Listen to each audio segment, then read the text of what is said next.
Day 22. Welcome to week 4. The last week you made it. Okay. Repetition. Repetition does not mean studying or reviewing like you did in high school or in school. It means listening to something and then listening to it again. It means reading something and then rereading it. Watching something and then watching it again. If you've never done this before, try it, and you'll find that the second time you understand more. Even if you understood 100% the first time, when you repeat, you're making the memories stronger in your brain. You're creating stronger memories of correct grammar and correct word order and correct pronunciation. Kids repeat. This is the method that all native speakers naturally used when they were children. If you have kids, then you'll know that they watch the same TV shows and movies again and again and again. And they ask you to read them the same books again and again and again. Using this method, they hear and see a ton of their native language, until their memories of the language are so strong in their heads that speaking and thinking become easy and automatic, which is what you want, right?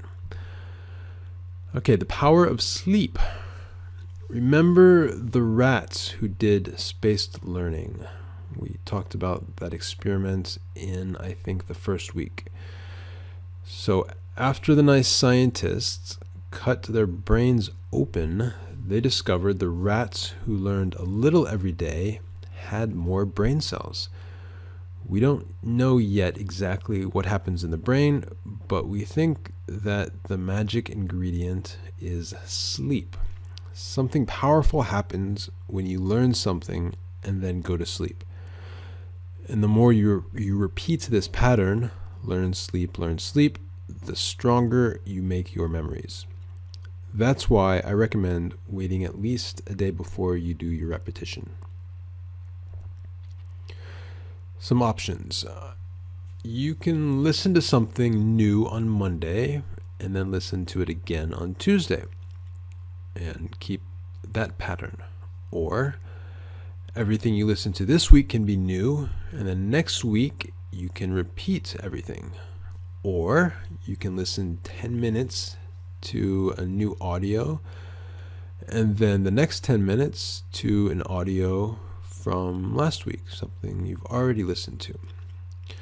And for TV, when my students find a show they really love, it's hard for them to stop and repeat an episode because they want to watch them all so they can find out what happens next. It's kind of their addiction, their positive addiction. And if that happens to you, great. Keep going. Just remember to watch the series again from the beginning when you're done. You don't have to repeat it the next day or the next week, but at some point, when you finally watched all of Game of Thrones or whatever, all 10,000 hours, start at the beginning. And here's a nice metaphor or example, a language athlete. So think about this. Does Venus Williams, the tennis star, does she practice hitting the tennis ball once every day, just once, and then go home and relax and play video games? Of course not. So athletes, musicians, dancers, they all know that repetition, lots and lots of repetition, is a necessary part of becoming a master. So don't stop at one repetition. Listen to, read, and watch your English several times. 2 times, 3 times, 4 times, 5 times. But here's a warning. Be careful of boredom. So if you repeat something too many times, well, you may become bored. You'll probably become bored eventually. And when you're bored, you lose focus, and then you might quit. And that's not good. So do repetition, but stop and find something new, go on to the next thing when you feel you're getting bored. So I don't have that magic number. It's different for everybody. Just be aware of it.